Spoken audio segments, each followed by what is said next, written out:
Hi friends, this is Louise from Made by Elle. Thanks for joining me today for my video as part of the Marathon Sewciety's Back to School Special. Today we are going to be making the, turn it the right way, the P4, the Perfect Point Pencil Pouch. This is a variation on my Perfect Point Pouch pattern, which I wrote specifically for this marathon, this back to school episode. I transformed my Perfect Point Pouch pattern into a pencil pouch. And it is a small but mighty little pouch that can carry all your pencils and pens, or your toothbrush and toothpaste so you can brush and floss between after lunch, or your personal hygiene products, or the charging cords for your devices, or whatever you needed to carry. The P4 is there to be ready for, is there for you. I constructed this with cotton woven exterior. I will link where I got this particular print from. I am drawing a blank, so I will link that in my description. This is a custom print and is a very nice to sew with, so I will make sure I link that in my description. I've lined it with 400 denier waterproof canvas with the PVC backing. Got a basic pull from Wawag here. My zipper tape is also from Wawag, and I've interfaced my cotton woven fabric with Sewfuse Plus from Castine Handcrafted. I hope that you like this video. If you do, I would ask that you click that little thumbs up like on the video and subscribe to my channel. I hope that you've also watched the other Sewist videos today and have enjoyed watching what they've made and all the items that they thought of to bring to you to try and help with back to school. If you did, please like and subscribe to their channels as well. But for now, let's get to sewing. Let's go over our pattern pieces. I have got my 2 pieces of exterior fabric. This is cotton woven, and I have interfaced it with Sewfuse Plus. My 2 lining pieces of waterproof canvas. This is 400, I'm so gonna say this word wrong, denier, something like that.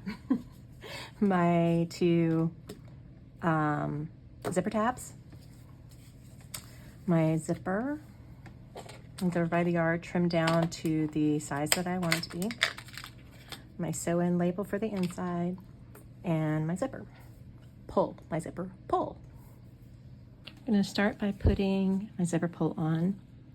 I do this by looking at my zipper tape and seeing which side has the tooth at the top, and on this zipper it is the right hand side. So that's the side that I want to come out first, that I want to be on top when it comes out the other side. So I slide my zipper pull on, nose first.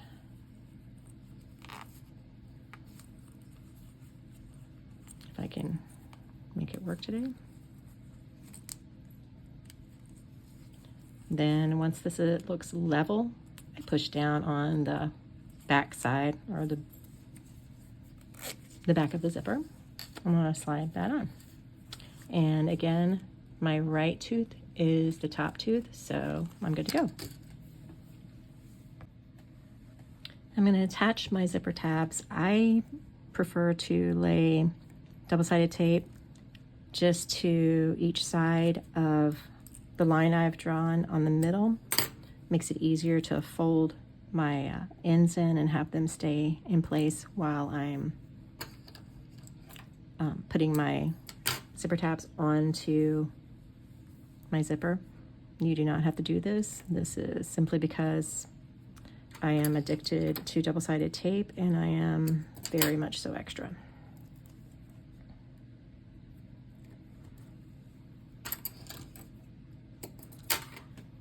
Now I'm going to, that's not what sticks up there.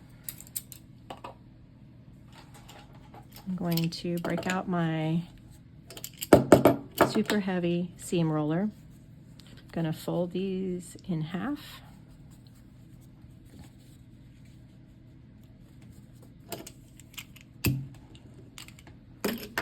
And press my crease.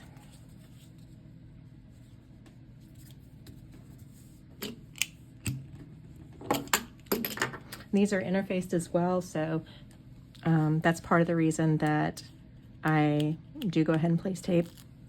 They do not need to be interfaced, as they are just zipper tabs, but I cut them from the scrap that I had block fused, so they ended up being interfaced.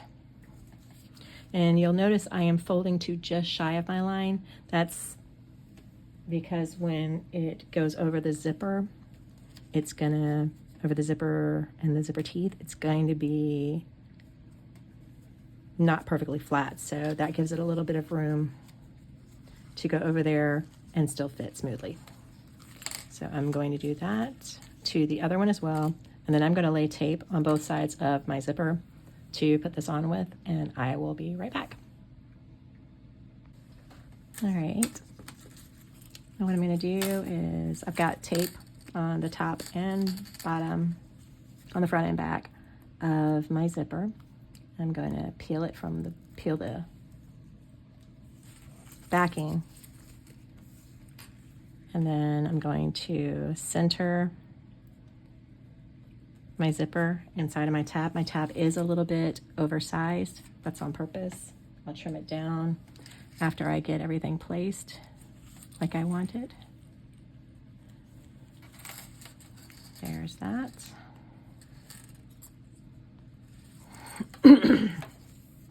Sorry. I walked the grand puppy this morning and they were cutting grass in the neighborhood. And I am allergic to grass. And I now sound like I'm coming off of the creeping crud when it's just my allergies. I'm laying my tape, again, not all the way up. My zipper tape is not all the way up to the center, to the middle of this tab. Again, so that there's room for the tab to fold over and lay neatly in there. Excuse me. And see, that works out really well. Now I'm going to sew down each side, each zipper tab, attaching them to the tape. I'm going to sew down this, and I am going to back stitch at the beginning and the end.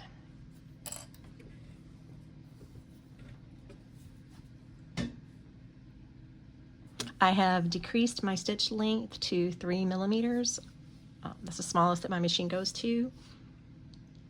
Just so that, since I'm using cotton woven and waterproof canvas, I want a smaller stitch as opposed to a longer stitch for construction. Now that I have my pull on, I'm going to go ahead and trim down my tab. I always have to be really careful with this. I have a tendency to swerve, as you saw.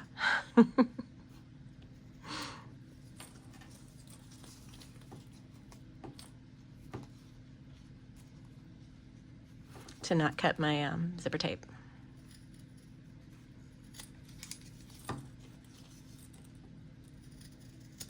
And I did my stitching inside on what is on top of the tape, so my stitches will not unravel. I'm going to mark the center of my zipper.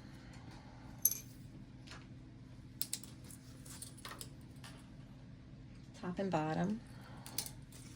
For the top, I am going to fold my zipper in half and put a couple clips on it to hold everything straight.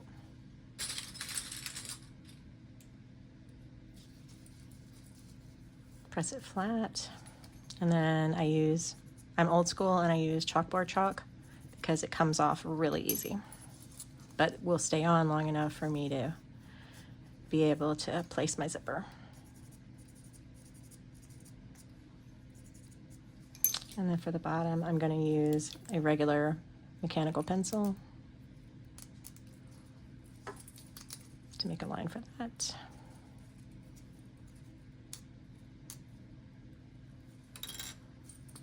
There we go. I'm going to use double-sided tape again, so I am lining up my zipper on my piece here, and I'm going to make marks that let me know perhaps make marks that let me know where to start and stop with my tape. I'm only making these marks on my exterior piece. I will lay my tape directly on top of the back side of my zipper when I go to lay down my lining piece. And peel the backing off my tape.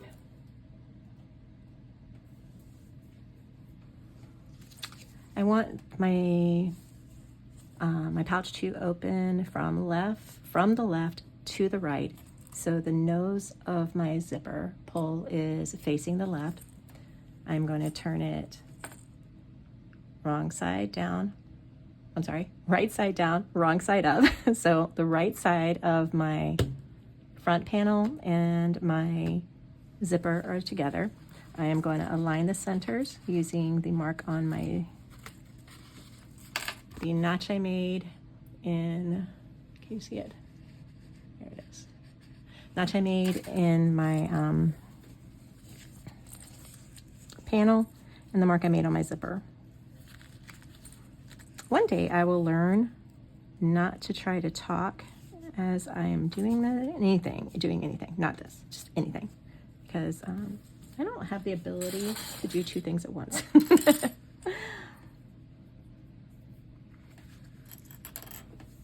Just putting a couple clips on here. I'm using the Waywack, however you want to say it, Hyper Stick tape, 1/8 inch. I affectionately, lovingly, and endearingly call it the Stick a Toddler to the Wall tape. Press firmly so it does not slide. Now I'm going to lay tape across here. Actually, I'm going to lay tape all the way across. Ignore me. I'm going to lay tape all the way across. Remove the backing from the tape. You do not have to use tape. You can clip. I am extra and use tape for everything. And again, I'm going to align the center mark I've made in my lining piece with the center mark on my zipper. My lining piece is right side down. So the right side of my exterior panel and the right side of my lining piece are together. Right. I'm actually going to turn this the other way to sew it with the seam allowance given in the Perfect Point pouch pattern, which is what this is based off of. And I am going to sew on this side because the cotton woven is easier to sew than sewing on the PVC side, the sticky side, the plasticky side of my waterproof canvas with my walking foot. It likes to push. It does exactly what it's supposed to when it pushes. And so on the back of waterproof canvas, it can actually make it shift even when it's taped and glued and stuck in 100 places. So I'm going to flip it up this way. I'm going to back stitch at the beginning and end. I'm going to sew all the way across with the seam allowance listed in the pattern. Right, now I am going to turn this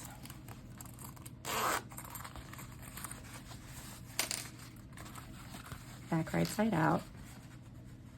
I'm going to place some clips here along the bottom.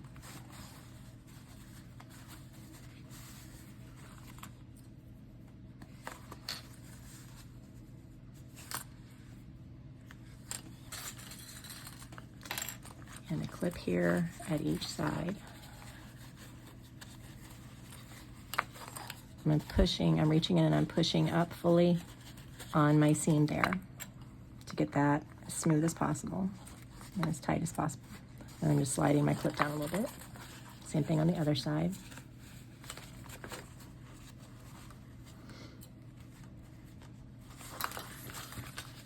I'm going to pull away and I'm going to finger press. You can take this to the iron and iron it and press it down if you would like. Depending on your stabilizer and your hand strength. You can also just finger press it and it's completely fine. I have no hand strength because of a spinal injury and shoulder injury. So I'm going to use my super heavy seam roller here.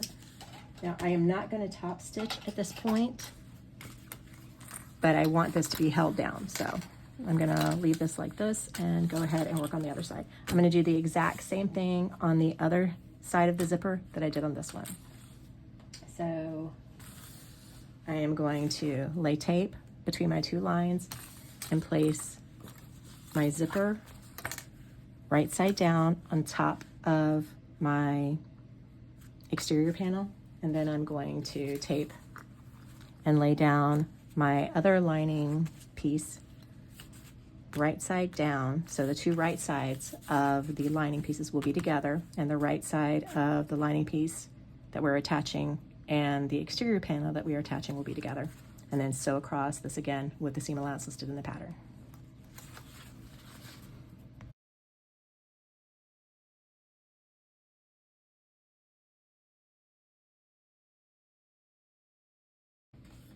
Again, I'm going to turn this right side out, match up my centers, clip, pull down and away from my zipper, finger press it, iron it, or like me, press with a seam roller. Okay, now I am going to sew along this line of stitches where we attached our zipper tab, top stitch across here, back down this line of stitches and over. I'm going to start and stop here along the zipper, and I'm going to leave my thread tails long and pull them through and tie them off on the back so that there won't be obvious back stitching on the exterior of my pouch. You want to make sure that you are pressing your panels flat as you go so that it will be smooth. If you want to tie off your threads rather than back stitching, like I am doing, then this is how you would do it. You've got the tail on the back side. You pull that thread, and let's see if I can zoom you in. If you can see this bubble that came up, this loop that came up when I did it, see that loop right there? We're going to hook that and pull it through. You can backstitch. I'm just going for hopefully a little bit cleaner look.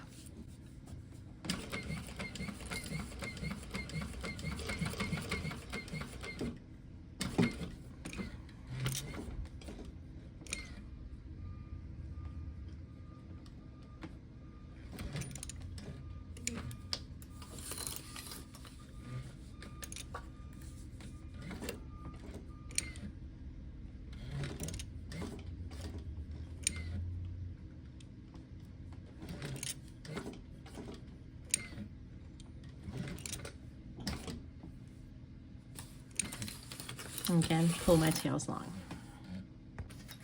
All right, so I've got one of the threads already pulled through. I'm gonna grab, again, the back here, and can you see that loop right there that came, oh, right there that came up? Right there, that loop came up. Pull it through. And that is the other thread from the front.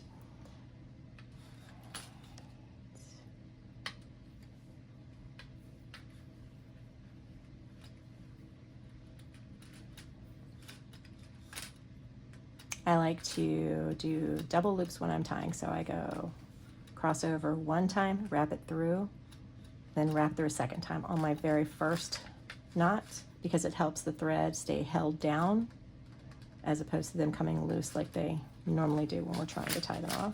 Let me set that aside and do the same thing with these two. I mixed up my threads. Like I took one thread from the start stitch and I took one thread from the ending stitch, and I'm tying them together respectively. And now I'm going to tie the two sets together.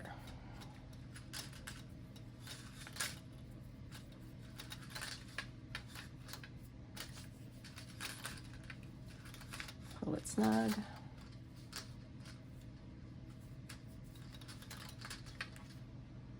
And trim it down. I'm going to add some fray check to the threads here to help them not come untied. and then I will heat seal them once that dries. But now this is what our exterior looks like. You can see the double row of stitches here, but it's not really bad. It's not terribly noticeable. I'm not losing sleep over it, but this is my preferred way to do it, is just to make a box around it. But I also want to sew down my tabs at the beginning. I don't want to leave them just taped down and hope for the best. Before I start putting my pouch together, I'm going to want to make sure that I slide my zipper pull to the middle. What I want to do now is we're going to fold our exterior pieces together and our lining pieces together.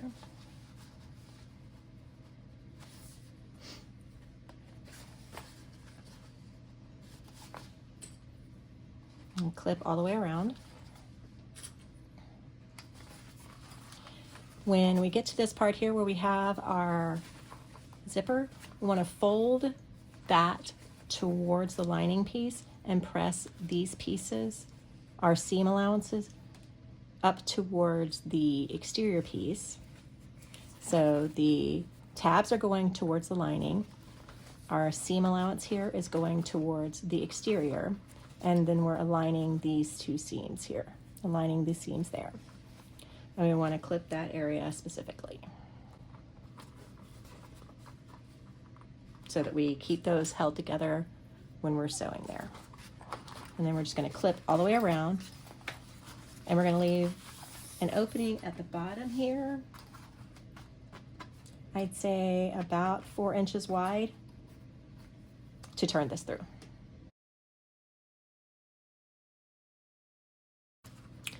Now at about 1/2 inch from this point here where you cross over your zipper tabs. So this is where the zipper tab is. So about 1/2 inch down from your seam line. You want to make a mark. You can make it with anything that you want. You want to make it on your lining part. Make it with anything that you want. I'm just going to scratch it with my stiletto here. And that 1/2 inch point is where you want to switch from the seam allowance that is given in the pattern for the lining to the seam allowance that is given for the exterior. The exterior seam allowance is smaller than the linings. So you want to pivot outward here or inward, depending on which side you're coming up. You want to pivot out and reduce your seam allowance from this point on across here to what your exterior seam allowance is. And again, those measurements are given in the pattern. You want to back stitch at the beginning and end.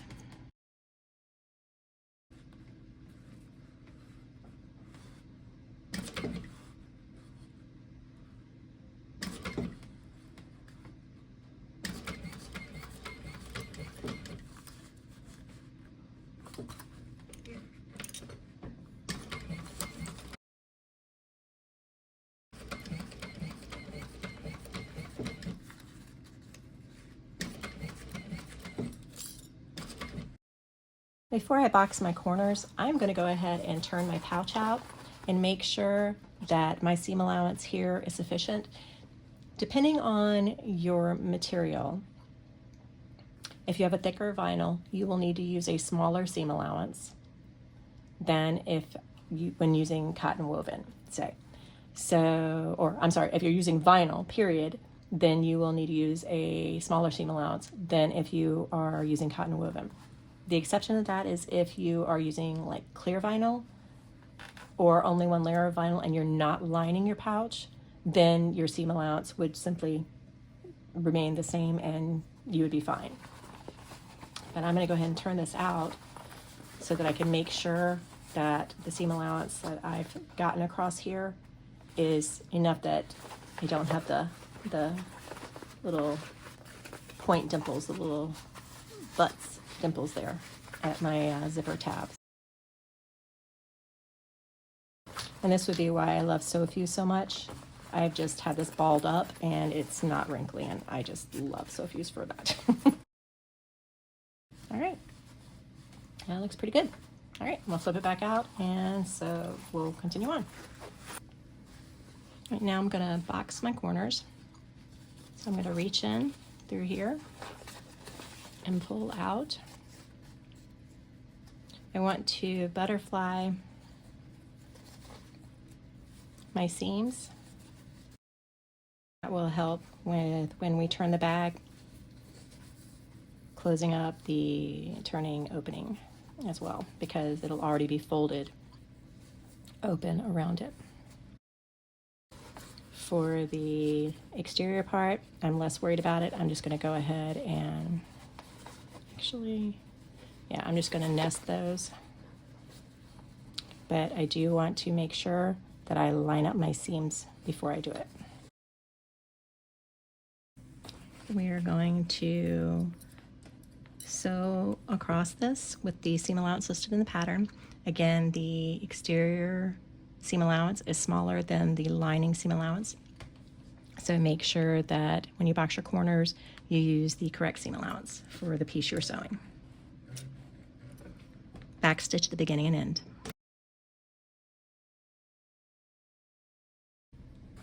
I'm going to trim down the seam allowance here on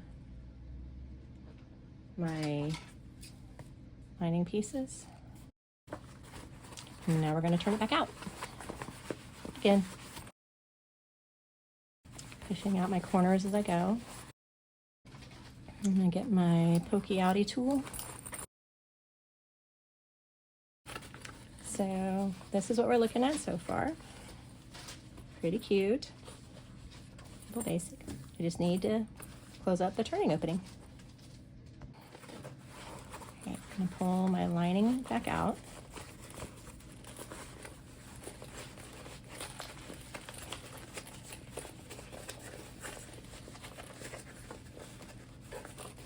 I always try to push my corners out when I do this because it just helps everything lay more smoothly.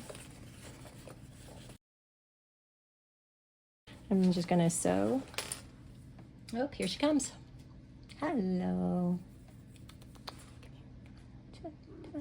Hello, everybody. Hello. The baby has entered the room.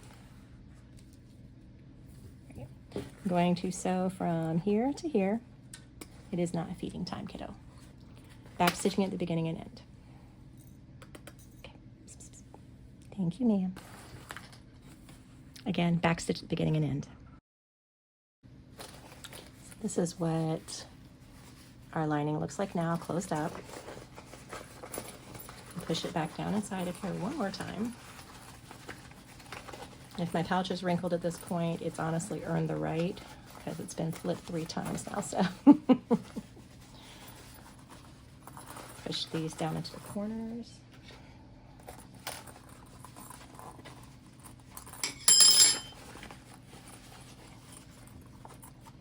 You can see down in there, I hope. Yeah, you can see down in there. The lining fits really well. It's not baggy or bulky anywhere in there. And our pouch will hold pencils and pencils and pens. Let's grab some stuff here. All right, I got a pencil, I got a fancy pen, a pencil. I'm not sure about this one. Let's see if it'll hold my Apple Pencil. This is really long. Nope. Okay. So it will not hold my Apple Pencil, but this is really, really long. So if I made this an inch bigger, then it would totally hold it. What else have we got over here? I got more pens and pencils. I could also use this instead of a pencil pouch, which is what I focus on today because back to school. It could also be to carry feminine hygiene products and carry them in a way that, you know, nobody sees them. If you're like me and you had braces in high school, to carry the flossers and your toothbrush and toothpaste for after the no longer amazing, like when I was a kid, school lunches. Honestly, this can be used for anything. And there it is. I think it's very cute. Very simple, very basic, nothing exciting to it, but useful. And very handy for back to school. Thank you for joining me today. I hope that you like the video. If you do like the video and like the pattern, please like and subscribe to my channel. I hope that you've enjoyed the other Sewist videos today. If you have enjoyed them, please also like and subscribe to the other Sewist channels. And just have a great day. Bye.